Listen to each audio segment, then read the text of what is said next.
Hello, welcome to the channel. Welcome back if you've been here before. Do you know, I've had Florence and the Machine in my head all morning and it is driving me just a tiny bit spare. I'll have to listen to that later to get rid of that earworm. Oh well. No vlog this week. I've actually finished a project and it's one I've teased in a previous vlog. As you'll have seen from the thumbnail, obviously. I'm making some red trousers. I have made from this pattern before, but the amount of changes I've now made to this pattern means that it's effectively a new pattern. That's how these things go sometimes. I've figured out what doesn't work for me. I've figured out where I need to change the pattern to make it fit my body shape a bit better. Before we get into the video, I want to talk about patterns and expectations. When you make clothing, when you're first starting out, one of the expectations that people tend to have, myself included, is you'll buy a pattern for a garment you like and you'll make it and you think it's going to fit you. And you make it and you go to all this time and effort and it doesn't fit you. It might be only a little bit off and you can live with it, or it might be so far off you just throw it in the corner and you give up. Because you've obviously done something wrong, you're clearly stupid, and the pattern's right and you're wrong. Here's the thing. The pattern's probably wrong. Patterns have to work on averages and compromises. You can't make a bespoke pattern for every single body. Every single body is different. Every single person has different proportions. So when you make a pattern, you have to compromise. Speaking from experience, I've used generally English patterns, some American patterns, and I've used some French and German patterns. And what I found is, generally speaking, pre-war, the patterns are for people who are shorter, I would say between 5'8" and 5'10". And the body shape is one that is more sort of like that shape. So that you'd come out a bit at the shoulders, but generally you're more of a box-shaped torso. This works really well for me because I'm in that height range and that's basically my body shape. If you look at modern patterns, I would say 1980 onwards is when you see the real shift. You find that the patterns are designed for a different body shape. Now you're looking at the athletic body shape, so that's where you're sort of like this. Pulled in at the waist, wide at the shoulders, quite narrow on the hips as well in relation to the other proportions. And generally for people who are 6 foot plus. This tends to mean when I get a modern pattern, post 1980 pattern, it doesn't fit me. It doesn't even come close. Even if I buy the size I'm supposed to be, sometimes I have to make the size smaller than I am to get the garment to fit me properly as it looks to fit in the picture. So do bear this in mind when you're buying patterns. If you're an older type body, by which I mean if you're on the shorter, less athletic side, particularly for menswear, you might find that the older pre-war patterns are better for your body shape. If you're taller, and if you're athletic, then you might find that the modern patterns are better suited to you. This is the same basic pattern that I used before for making the 1930s trousers. After having made them a couple of times now, I understand where I need to change the pattern and which bits aren't really necessary for what I want out of it. Now, the pattern pieces you see in front of you, the pocket, which is this big one here, the facings, which are these two, and the placket, they're all from the original pattern. I don't need to change those at all. The longer one of the placket pieces doubles up as a pattern for the belt loops, so that's useful. I did have to change the waistband from the original pattern, and I had to change the legs, because the size that the pattern said it was on the packet is not the size it actually is, so I had to bring the size of the pattern up a few inches to actually fit me. When you make clothes, sometimes the pattern fits you straight off, sometimes it doesn't. I find that everything does fit just as I want it to, but depending on the fabric I've used, sometimes on the front panel it just pulls a little bit tight at the top, and I've found it's because right at the top here there's a pleat which gives you a little bit extra space, and it's not very big. So what I'm going to do here is show you how to modify this pattern piece so that we add that extra room in the top without having to redraft everything else. It's a very quick, easy job. The other thing that I'm not keen on is this waistband is just a bit too thin. The last pair I made, I actually made the waistband about 1/2 inch deeper than this, and that worked really, really well. It was a lot easier to get the belt through the loops, even the skinny one I've got, and it just made them a little bit more comfortable. For adjusting the waistband to make it as we want it to be, it's a nice easy job. If you've got a pattern where the waistband is thinner top to bottom or thicker than you want it to be, usually the waistband is just straight along the bottom edge, so you can very easily make it larger or smaller. I would recommend, if you are experimenting with a pattern, cut a new piece out of some paper. It can be pattern paper or wrapping paper or newspaper, whatever you've got that works. Because that way, if you do make a mistake, your original pattern is still intact. I only want to extend this waistband about 1/2 inch. It doesn't want to be very much, and while I could probably remember this when I make the trousers, this means I'm never going to forget when I make the trousers. All you need to do is cut a strip of paper and make sure that one edge of this strip of paper is the same shape as whatever edge of your waistband is going to be, because it will form your new edge. Make sure the paper is slightly bigger top to bottom and edge to edge than you want, and then just tape it to your other pattern piece with a small overlap to make sure everything lines up. Once you've done that, trim your excess off the ends so it's the right length, and then you'll have a new pattern piece. You can just see the seam there where it's overlapped. If you want nice tidy pattern pieces, you can trace this onto some fresh paper and make it all one piece. I'm not going to bother because I don't need to. This is the front trouser leg pattern piece. This is a trace of the original pattern, so this is a new pattern piece I've made. I'd recommend doing that if you're doing this as well, because then your original pattern, you can always reference back to it if you don't get the adjustment as you want it. I've already adjusted these from the original pattern. This is because the original pattern said these trousers are a 33-inch waist when they're actually a 30-inch waist. So the first adjustment I made was to trace the original pattern and effectively cut down the middle, as I have here physically, and then spread the pattern out to the width I wanted. What I hadn't factored in is the pleat that goes right at the top here. It wasn't, even though I'd scaled everything up, it wasn't actually big enough, and I needed to add some extra ease into the top. I have enough fabric on the back of the trousers that I don't want to adjust the back. The back fits really nicely. The problem I'm having is just like this section here, in some of the fabrics I've used, it pulls just a little bit, and if it's a patterned fabric, the pattern waves off, and if it's a plain fabric, you have these crease lines that I don't really want for these. So I'm going to fix that, and it's very, very easy. As you can see, I've already cut the panel, the whole thing top to bottom, and I've folded it in the middle of where the pleat's going to be.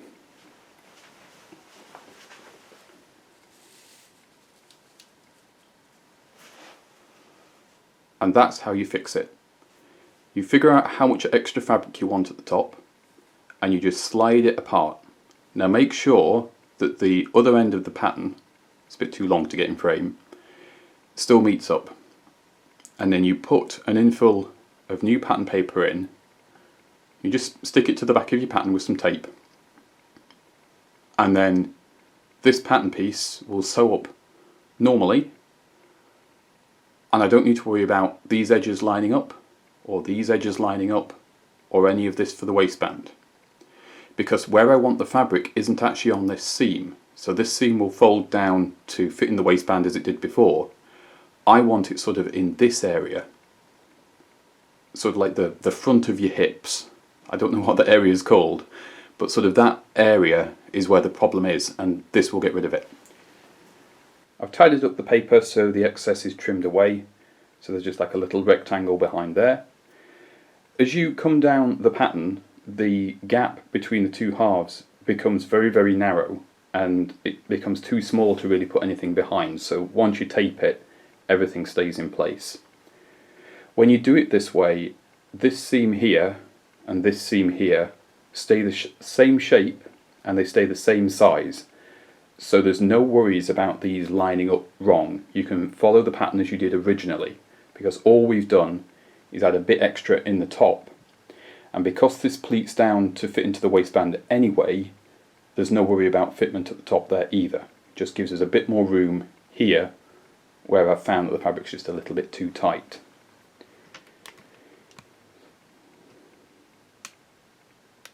And you can see as you get to the bottom of the trousers here, this is exactly the same as it was. I haven't trimmed any paper off.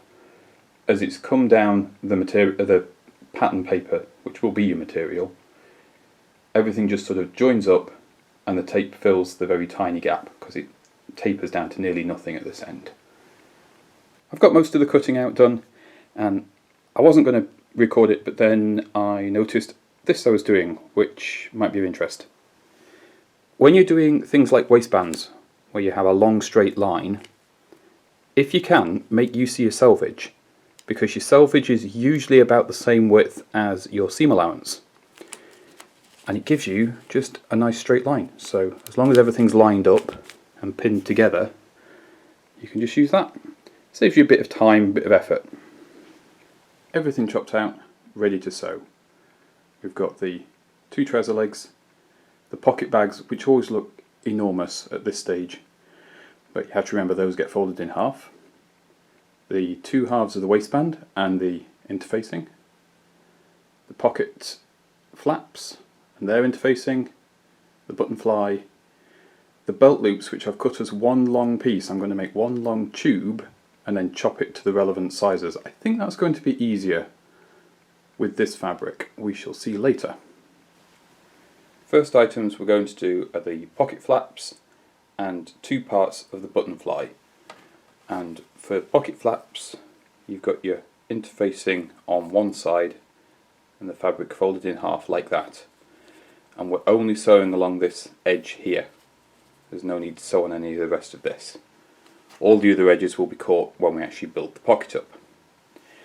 On the button fly pieces, this is the side that the buttons will go on. So you need to sew this edge. And then this is the side that the buttonholes go on, so you have to sew this edge. And then they will eventually overlap like so. And this will make a lot more sense when this is all built up with the trouser legs.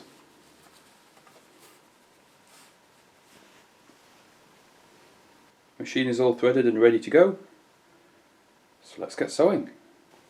First few pieces sewn, pressed, and all the corners clipped nicely so we get these nice sharp shapes. This fabric is pressing really nicely, wool blends often do. The interfacing you can see sticking out of the pockets here is because this top edge isn't actually secured with any stitching, but once this is sewn onto the trousers, this edge will be held in place and then that won't move around. That's fairly normal on this sort of thing. Doing these kinds of pockets looks more complicated than it really is. There's only really two pieces involved, which is the pocket bag itself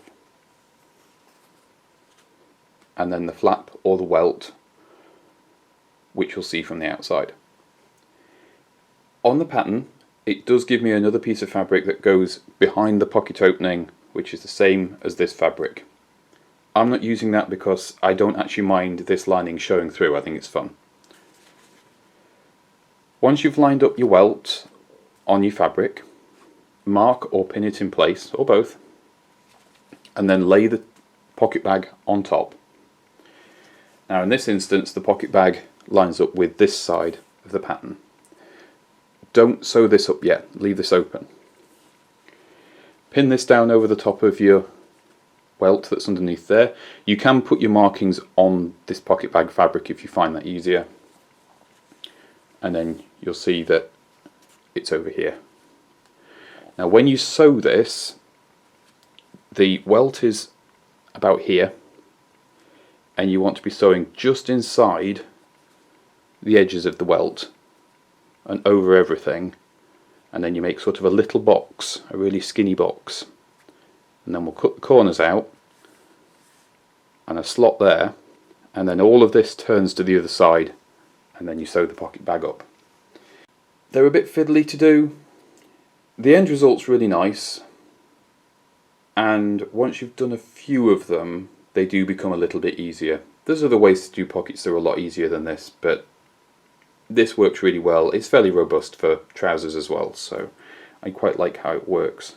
You do just have to be careful with your sewing accuracy just to make sure everything lines up nicely. On this one you can see when you turn everything back out, this is your seam here, and then these, which will be your open edges, you just hand sew those down. This is the next stage of doing it. We've got the sewing done here, like a little box, and then I've gone through, I've cut down the middle and just to the very points. I've gone and chosen a fabric that's very difficult to show this on, because of course I have. You can just see there's like a little triangle type cutout. That means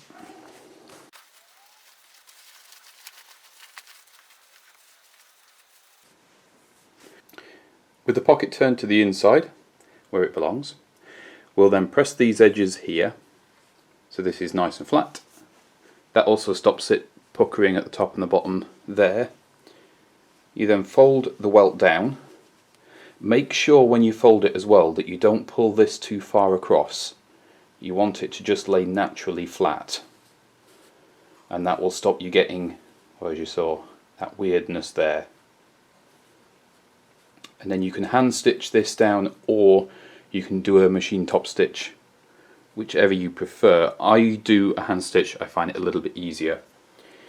Once you have that in place, you can then sew around the pocket bag, and then your pockets are done.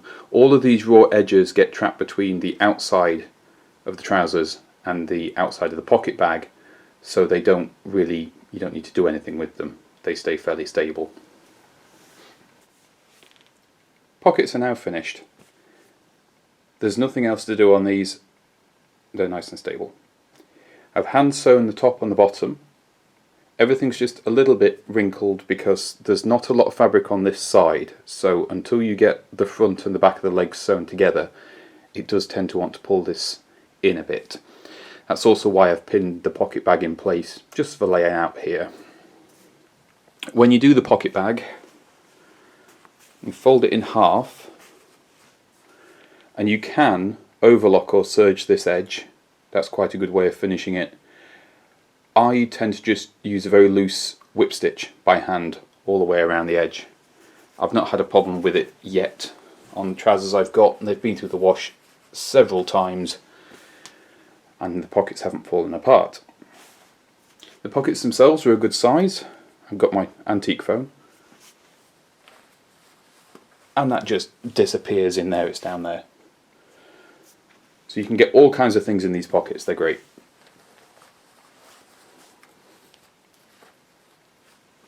And because the trousers are nice and loosely fitted, even when your pockets are full, they don't look that ugly.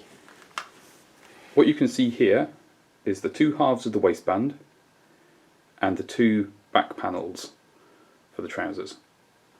The darts have been put in the back, that's all the back of the legs need. These have gone very nicely. This wool presses really, really well. It's quite nice to work with that regard. The belt loop tube that I made, I turned that the right way out, the usual way, and then just chopped it into 8 to give me the right number of belt loops. I'll then trim off this excess when these are sewn together. So the waistbands are ready to go onto the trousers, but we have to sew the trouser legs together before we can put the waistband on, which is what I shall do now. These are the trouser legs, and they're almost finished. I've done the long outer seam on both legs. Those seams are pressed. What's left to do on here is I've got the pleat to put in on the front. I've already done the dart on the back, and then the waistband to sew on. Once the waistband's sewn on, we do the inside seam and the little bit underneath the crotch before you get to the buttons, and then it is turning the hem and a good amount of hand sewing. This is the last bit of machine sewing now.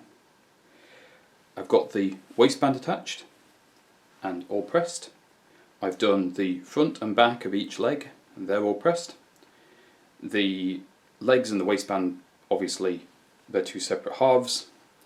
So what we need to do now is join the two legs together and the centre seam on the back of the waist. As I think I've mentioned before, this centre seam's really handy. My weight goes up and down quite a bit, so having trousers where I can just take this seam in the future is really, really useful. What I need to do now is run from the end of the waistband all the way around the underseam here. This is like from your waist, down your bum and under between your legs to get to the fly at the front. Once that's sewn, the only thing left on this is hand sewing, which will be the waistband, because I prefer to hand sew the inside of that, the buttonholes, the buttons and the leg cuffs. Normally when I'm finishing edges, I'd use the overlocker if it was working, or I'd hand bind just a whip stitch around the edges, which works perfectly fine. This time I thought I'd try the pinking shears and see how this lasts. I've had mixed results. It seems to be that it works better on a tighter weave, and this fabric's a moderately tight weave, and it being a twill makes it a bit more stable, twill being where it's got the diagonal lines in it. So I'm going to give that a go. I mean, that is something that was done, you know, so yeah, we'll see how we get on with that. Last details are completed. Got the trouser cuffs all hemmed, and as before, just a little tack in here just to keep these nice and in place. For the inside of the waistband, I've just hand sewn this piece down here all the way around, and then of course we have the buttons. I didn't have any red ones that matched. I'd got some that were close, but these grey ones actually ended up looking better. And of course, all the buttonholes done by hand, as usual, since I don't have a buttonhole setting on my machine, and I don't actually mind doing them by hand.